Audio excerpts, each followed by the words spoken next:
Picture this. You're standing on a stage beneath a blinding spotlight. The audience is silent, waiting for you to speak. Yet the words leaving your lips tonight are not new. They were written decades ago, perhaps even before you learned to talk. You're not improvising this scene. You are reenacting it, a performance crafted long before you were aware that you were playing a role. Most of us live under the illusion that we are making fresh choices each day. We dress as though it is spontaneous. We argue as though it is new. We dream as though these thoughts have only just arrived.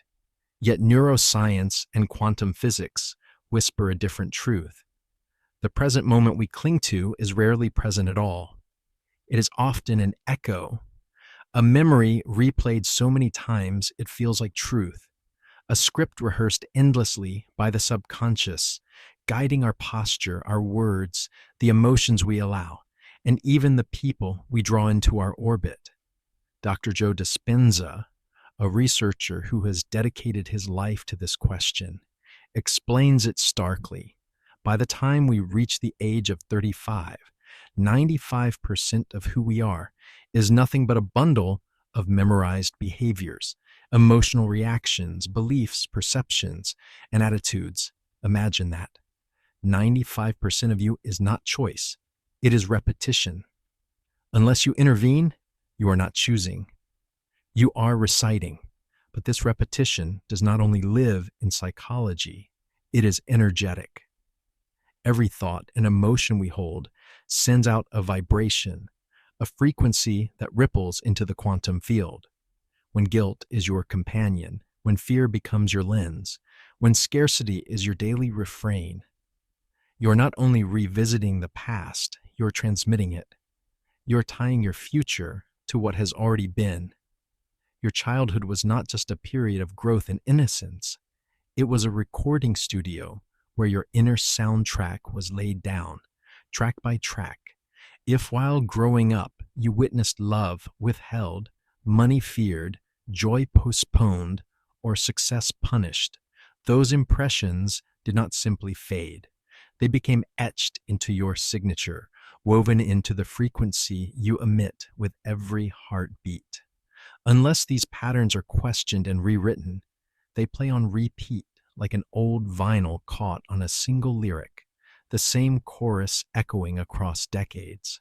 And so, we think we are reacting to the world, but more often, we are reenacting choreography written years before. The fight with your partner that feels eerily familiar, the job that mirrors your father's struggles, friendships that collapse in patterns you swore you would avoid. These are not coincidences. They are resonances. Quantum mechanics offers us a striking mirror for this truth. At the subatomic level, particles exist not as fixed states, but as potentials, hovering in a haze of probabilities until they are observed. In the same way, your life does not unfold randomly. It crystallizes around your attention, your beliefs, your unexamined emotional patterns. And when those patterns are chained to your past, the present moment becomes little more than a hologram of yesterday. But perhaps the most insidious danger is not the pain of these repetitions. It is their invisibility. We wear our old stories like costumes that have been draped across our shoulders for so long, we forget we are even dressed in them. We tell ourselves narratives that feel like facts. I'm unlucky. Relationships never work for me. I guess I'm not cut out for success. These lines are not truth. They are artifacts. Lines from a script rehearsed long before you realized you were in the play. The ancient Greeks knew this metaphor well. In their tragedies, actors wore masks to represent fixed archetypes: the lover, the fool, the king, the betrayed. The audience did not need to be told who they were. The mask revealed the fate. We too wear such masks, but we forget they are masks. We confuse the costume for the character for the self. Eastern philosophy, too, has long spoken of this cycle. The Hindu concept of samskara describes the mental impressions left by past experiences, grooves in the psyche that repeat again and again, shaping destiny unless consciously dissolved. Buddhism speaks of karma not merely as cosmic reward or punishment, but as patterns of thought and action repeated so many times they weave the cloth of one's future. Even the Stoics of Rome, from Marcus Aurelius to Epictetus, warned of the chains of habit, how the unobserved life collapses into repetition. So the question rises, as it has in every age, if most of what you call your life is merely a script from the past, how do you begin to write a new one? How do you step off the stage, take off the mask, and feel for the first time what it means to improvise, to live unscripted? That is where our story turns next. Your childhood was not just a string of memories, it was the forge of your inner architecture. Every glance, every silence, every moment of affection withheld, or freely given, itched itself into your nervous system like grooves carved into stone. Childhood does not merely pass, it imprints, it records, and those recordings hum beneath the surface of adult life, orchestrating our choices with a rhythm we seldom recognize. Think of your earliest years as the recording studio of your soul. The walls absorbed not just the words spoken to you, but the tone, the pauses, the looks of approval or disapproval. If you grew up in a home where money was a source of anxiety, that frequency lingers, replaying itself each time you try to build wealth. If success was met with jealousy or punishment, your subconscious may still equate achievement with danger. If joy was postponed until some elusive someday, you may still find yourself unable to receive happiness without guilt. These patterns, recorded long before you had language to name them, become the score to which your adult life unconsciously dances. This is why arguments with a partner can feel strangely familiar, as though the script has been rehearsed. Why a boss might evoke the same emotional weather as a parent long gone. Why friendships collapse in patterns that eerily resemble one another. You are not cursed by coincidence. You're resonating with a frequency set long ago. Modern psychology was one of the first Western disciplines to recognize this repetition. Sigmund Freud wrote of the repetition compulsion, the unconscious drive to recreate old wounds in new settings, as if hoping for a different ending. Carl Jung expanded this into the realm of archetypes, universal patterns that inhabit not only individuals, but entire cultures, inherited scripts of the human psyche. To Jung, your childhood was not only personal, it was mythic. You were handed roles to play, masks to wear, stories that stretched back generations. But this understanding is not exclusive to Western psychology. Indigenous traditions across the globe have long taught that the traumas and triumphs of ancestors live in the body of the child. Among the Navajo, the word hozo describes harmony and balance with life, but also warns that disharmony in the family lineage echoes through descendants until it is faced. In African cosmologies, ancestral wounds are believed to speak through present generations until acknowledged. Modern science echoes this too. The study of epigenetics reveals that trauma can literally mark our DNA, priming future generations to replay struggles not their own.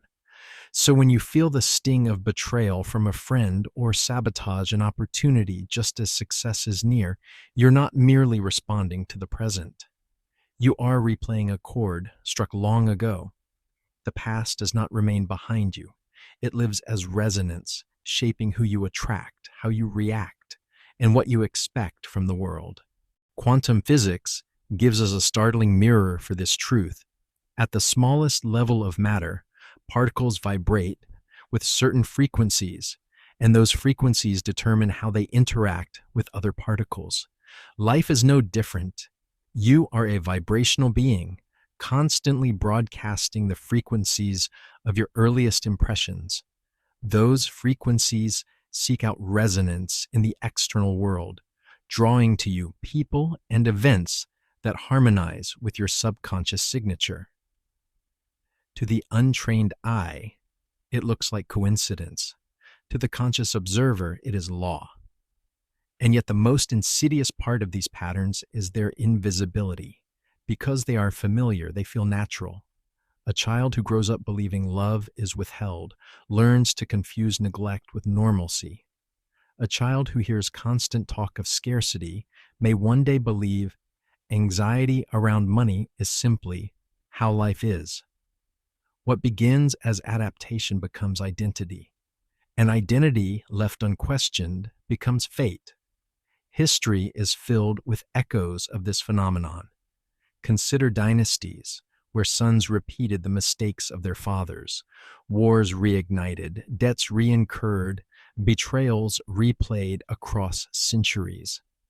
Consider literature where tragedies like Sophocles' Oedipus Rex dramatized the futility of trying to outrun inherited fate, or even Shakespeare's plays where characters like Hamlet and Macbeth are ensnared by patterns they cannot see, reenacting betrayals seeded long before their story began. These tales endure because they mirror a truth about us. Unless the script is examined, the actors are doomed to repeat their lines. But there is hope in recognizing the pattern, because once you begin to see life as resonance rather than coincidence, a crack appears in the illusion. The fight with your partner is not just about this moment, it is an echo. The financial struggle is not just about the paycheck, it is a vibration carried forward. The loneliness, the distrust, the repeated disappointments are not evidence of fate. They are signals pointing you back to the original recording, asking to be observed, questioned, rewritten. This is where transformation begins, because the child within you, whose voice has been echoing for decades, is not only a bearer of wounds. That child also recorded laughter, curiosity, creativity, wonder. Those frequencies are still there too, waiting to be tuned into. The studio did not only capture sorrow, it also preserved potential. And to remember that is to step closer to freedom. In the end, what you call coincidence may actually be coherence, the unbroken chain of patterns replaying themselves until they are seen. And once they are seen, the story can finally begin to change. In physics, there is a haunting discovery. Particles are not fixed until someone looks at them. Until observed, they drift as probabilities, as waves of potential. Only when the eye turns toward them, only when attention is given, do they collapse into a single outcome. This is known as the observer effect, and it carries a profound implication. Reality is not fully real until it is witnessed. Your life follows a similar law. What you call the present moment is not random. It crystallizes around your attention, your beliefs, and your emotional patterns. Most of these patterns are ancient, not in years, but in repetition. And so what you see as now is often a hologram of then, a projection of memory masquerading as reality. This is why you can meet different people and feel the same familiar tension. Why new opportunities sometimes end in old disappointments. It is not the world repeating you. It is you repeating the world you once knew. The mind, like a projector, illuminates the screen with the film it has already memorized. And unless you change the reel, the story remains the same. Cultures have long intuited this. In Genesis, the very first line of creation begins with observation. God said, "Let there be light." Light did not emerge until attention was spoken into the void. In the Vedic tradition of India, the word darshan means not just seeing, but making sacred by sight. To see is to bring into being. Even in Greek philosophy, Plato's allegory of the cave warned that the shadows we observe on the wall can easily be mistaken for reality unless we turn our gaze elsewhere. But perhaps the most dangerous part of this holographic present is not its pain, it is its invisibility. We become so accustomed to the costume of our identity that we forget it is a costume at all. The person who has always struggled with money assumes poverty is simply their lot. The one who has never known enduring love begins to call themselves unworthy. The entrepreneur who fails again and again concludes they just don't have what it takes. These aren't truths. They're lines, repeated until they feel permanent. Psychologists call this the self-fulfilling prophecy. When you believe something strongly, your behavior bends unconsciously to make it true. But beneath this lies a subtler, stranger mechanism. Belief isn't just a private thought. It's an act of observation, a narrowing of infinite possibilities into one chosen storyline. In other words, you don't just notice your limitations, you collapse them into reality. Imagine your mind as a flashlight in a cavernous cave. Wherever you shine it, that corner of the cave becomes your visible world. The rest remains unlit, but no less real. Life is this cave.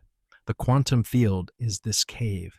Infinite paths exist, yet you will only experience the ones illuminated by your attention. When you fixate on scarcity, betrayal, or fear, the cave shrinks to match your gaze. When you shift toward possibility, curiosity, or gratitude, an entirely new chamber reveals itself. This is why invisibility is the real prison. When the script is so familiar, you forget you are acting at all. You live in the hologram of your past and call it the present. You mistake repetition for reality. And like an actor who has forgotten the mask they wear, you lose sight of the fact that you could take it off. But history shows us this can be undone.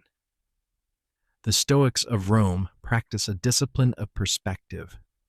Marcus Aurelius would write in his journal each night, examining his reactions as though they belonged to another man. Buddhists cultivated vipassana, the art of seeing reality as it is by observing the constant stream of sensations without clinging. Mystics across traditions taught the same principle in different language. To wake from the dream, you must first realize you are dreaming. And so the first crack in the illusion comes not from force, but from awareness. The moment you whisper to yourself, "This is not new. I have been here before. I am reciting lines, not writing them." Something shifts. The costume loosens. The spotlight falters. The hologram flickers. The present is not condemned to be a copy of the past. But to escape the repetition, you must first see it for what it is, for only then can you turn your gaze elsewhere.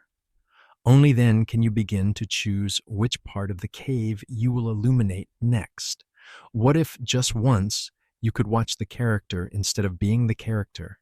Imagine catching yourself mid-scene, words halfway out of your mouth, anger surging through your chest, and suddenly realizing, I've done this before. This isn't new. This is a memory playing itself through me. That recognition is not small. It is the first door to freedom. In quantum terms, the observer changes the observed. When you step outside the automatic script and notice it, the pattern begins to dissolve. The energy that once felt frozen begins to thaw. The story loosens its grip. The wave of infinite possibilities, once collapsed into the same repetitive particle, begins to ripple again. Awareness is not passive. It is creative. Simply watching your own inner world alters it. This is why mindfulness practices across cultures emphasize observation without judgment. In Buddhism, mindfulness is not about escape, but about seeing clearly, catching the mind in its loops, and gently loosening them. The Stoic philosophers of Rome spoke in the same language. Epictetus taught that we suffer not from the things themselves, but from the judgments we make about them. Marcus Aurelius reminded himself that events cannot harm him. Only his interpretations can. These insights are centuries old, yet modern neuroscience now echoes them. Brain scans reveal that when people observe their own thoughts with awareness, different neural pathways fire. Old circuits weaken. New ones begin to form. It is a subtle but revolutionary act. Instead of identifying with the anger, you notice it. Instead of drowning in fear, you observe it rising like a tide. Instead of blindly reacting, you become the witness. And the witness is free. But let us be clear, your past is not the enemy. It was never meant to be the villain of your story. Your past was the training ground. Every misstep carved wisdom into your bones. Every heartbreak cracked you open to deeper compassion. Every failure gave you a map of what not to repeat. The pain was the portal. The difficulty was the teacher. But the classroom was never meant to be the prison. And yet how often do we mistake the two? We drag yesterday into tomorrow, rehearsing guilt, replaying fear, reliving shame. We repeat the curriculum instead of graduating from it. The tragedy is not the past itself, but the way we identify with it, carrying it as though it were our name. Consider the practices of ancient monasteries. Monks rose before dawn, not merely to pray, but to observe themselves. In silence, they confronted the echo of yesterday's temptations and doubts, learning to see them without being them. This discipline of awareness became their liberation. Likewise, desert mystics and Sufi dervishes spoke of watching the self as though it were another, until the illusion of being trapped by it dissolved. Across cultures, the message resounds. The way out of repetition is not denial, but observation. So the challenge before you is not to erase your past, nor to pretend it never happened. The challenge is to see it without becoming it, to step off the stage for even a breath and ask, whose lines am I reciting right now? Whose story am I still trapped in? And what would it feel like to write a new one beginning today? For here lies the paradox. The moment you stop identifying with your history is the moment you step into possibility. You don't discard the past, you release its magnetic pull. And in that release, you create space for the future to enter. Awareness, then, is not simply noticing, it is choosing. Each moment you awaken to the pattern, you are given a choice. Repeat the scene or rewrite it. Reenact the echo or improvise something new. This choice, quiet, invisible, profound, is the hinge on which transformation turns. And with that hinge, the door opens to the unknown. For the unknown, frightening as it may be, is the only place where your future can truly be born. If the past broadcasts itself through memory, then the future broadcasts itself through desire. That quiet tug in your chest, the one that whispers there must be more, is not fantasy. It is a signal, a breadcrumb from a version of you that already exists, waiting for you to align with it. Quantum physics suggests that every possible version of reality is already alive in the field. There is a timeline where you are healed, a timeline where abundance is effortless, a timeline where love flows towards you without condition. These are not figments of imagination. They are frequencies, stations already playing, waiting for you to tune in. Neville Goddard, the mid-20th century mystic, called this living in the end. Not hoping, not wishing, but assuming. To imagine your desire not as something to be earned one day, but as something already real. To walk, speak, and breathe as though it has already happened, because in the quantum world it has. Consciousness doesn't create from scratch, it selects. And this is where science and spirituality converge. Neuroscience shows us that when you imagine a future vividly, with strong emotion, your brain begins to rewire itself as though it were already happening. This is neuroplasticity, the brain's ability to mold itself around repeated experience, whether real or imagined. If you rehearse gratitude, love, or freedom in your inner theater, your body begins to release the chemistry of those states. The future moves into the now, encoded in your very cells. Think of it like tuning a radio. The song you long to hear is already playing on 99.7 FM. But if your dial is stuck on 88.1, you hear only static, frustration, noise. The music exists. It is not missing. You're simply out of tune. Manifestation is not conjuring something from nothing. It is adjusting your frequency until you resonate with what was always there. This is why traditional goal setting so often disappoints. When you focus on what you don't yet have, you broadcast lack. You are rehearsing absence, reinforcing distance. But when you embody the energy of the outcome, as though it has already landed, the field begins to mirror your coherence. Throughout history, mystics and shamans spoke of this tuning long before physics gave it language. The oracle of Delphi whispered truth not as predictions, but as glimpses of parallel paths already alive. Mayan shamans described walking between worlds, each world a timeline that could be entered through ritual and intent. Ancient Egyptian initiates practiced Heka, the art of embodying a desired reality until it unfolded in the physical. Different cultures, different names, but the same principle. The future is not chased, it is tuned. And tuning is not passive. It is a daily choice. Each thought you rehearse, each emotion you dwell upon, is a finger on the dial. When you wake and think, I am still stuck, the station of stagnation grows louder. When you instead ask, what would it feel like to already be free? Your hand nudges the dial closer to the frequency of liberation. Even modern science has begun to measure this. Dr. Joe Dispenza's research shows that people who combine elevated emotions, gratitude, love, joy, with focused intention, send measurable signals into the quantum field, and those signals don't go unanswered. Patterns of brain waves shift, heart rhythms synchronize. External opportunities begin to appear, as if drawn into coherence with the new inner broadcast. The paradox, however, is subtle. The more you embody your future now, the faster it arrives.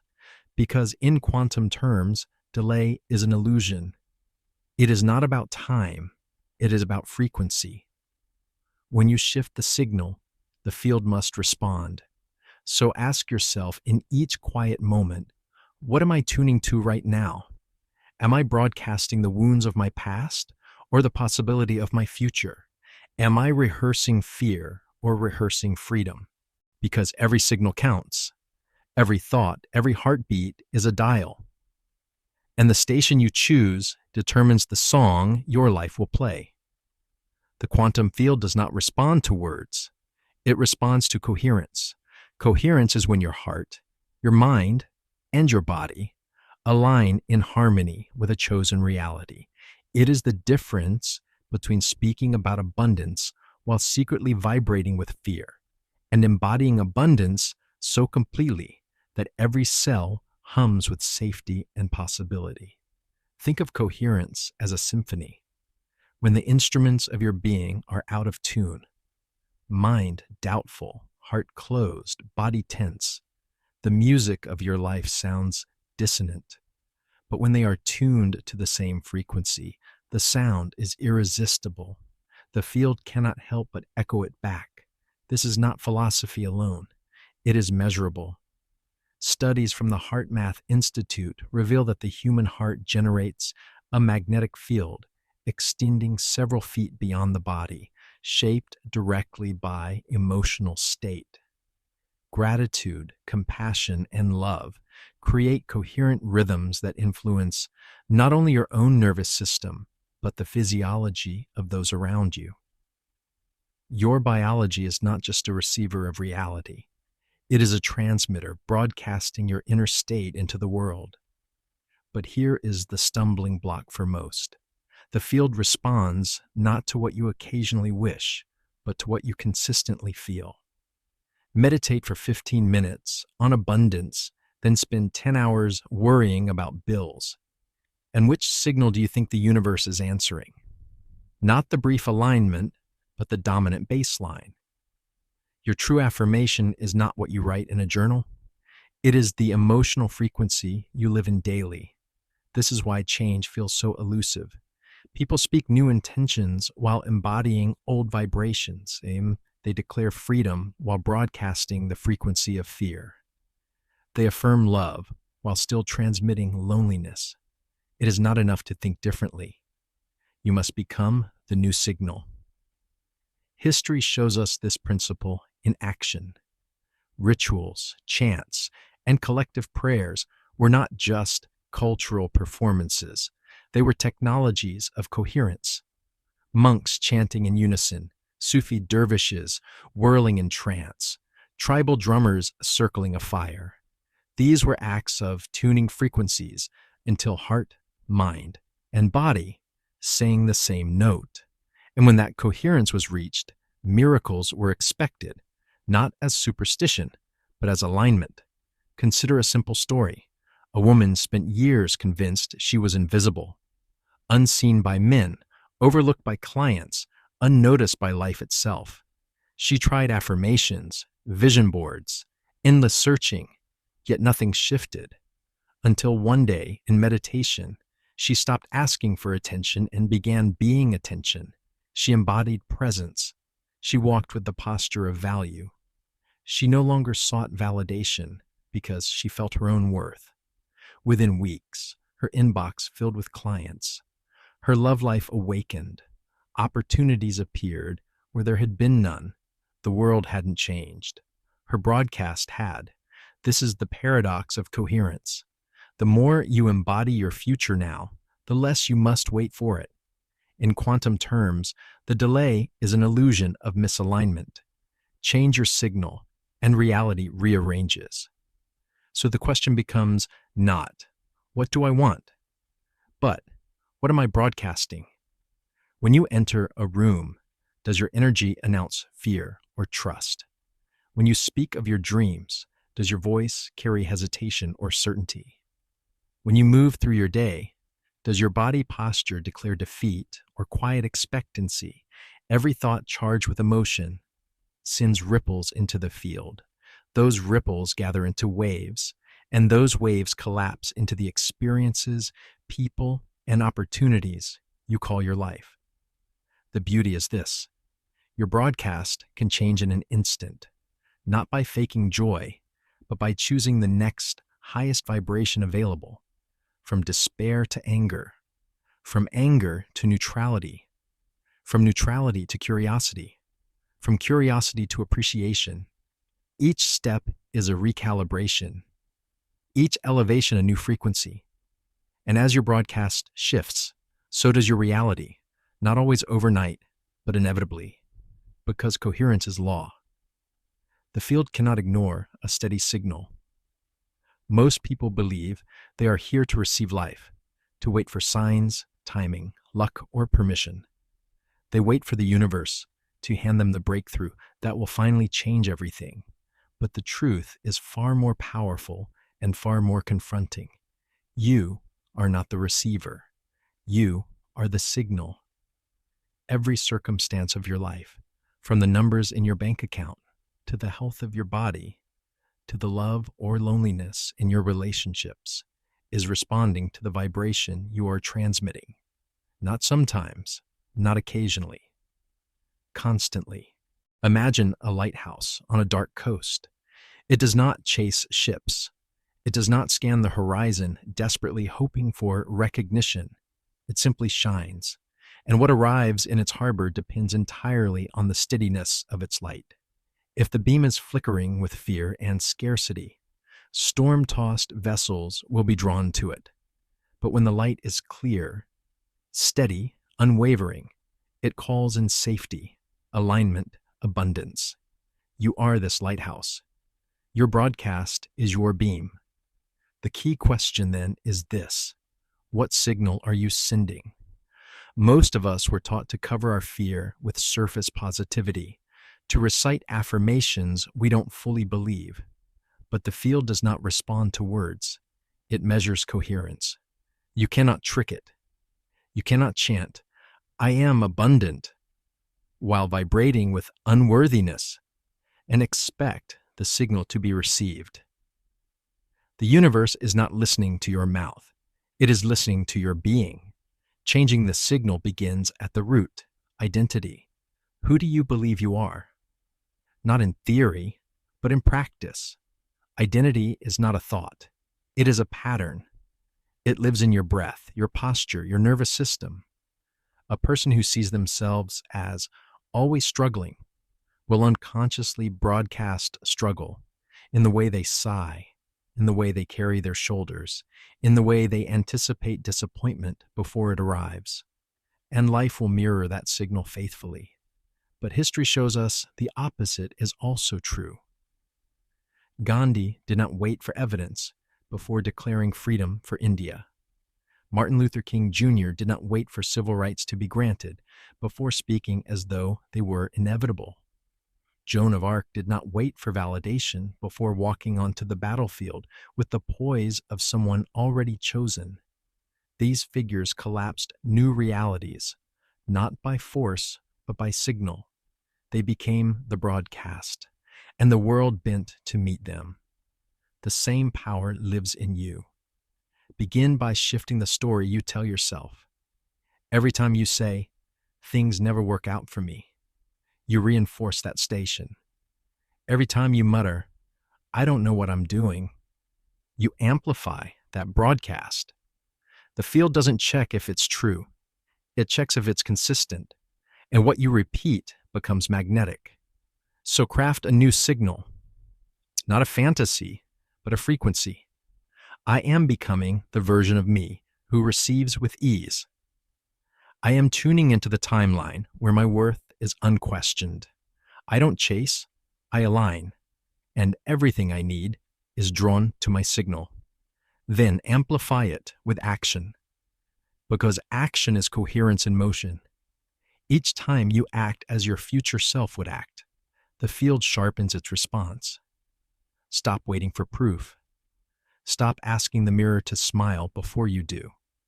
Creation isn't about waiting for evidence. It's about becoming the evidence. The moment you no longer need external validation, you reclaim your frequency. You stop being a receiver of circumstances and become a creator of them. So let this truth settle. You don't magnetize what's missing. You magnetize what you are. And you are always becoming what you broadcast. This is not about perfection. It is about precision. Choose your frequency moment by moment. When you slip into old vibrations, as you inevitably will, choose again. Every reset is refinement. Every choice is a new broadcast. Because you are the lighthouse, you are the collapse point. You are the signal. And when you begin living from this truth, the universe does not hesitate. It reorganizes around you. Timelines shift. People appear. Opportunities align. Reality bends. Not because you begged hard enough, but because you finally remembered who you are. You're not waiting for the shift. You are the shift.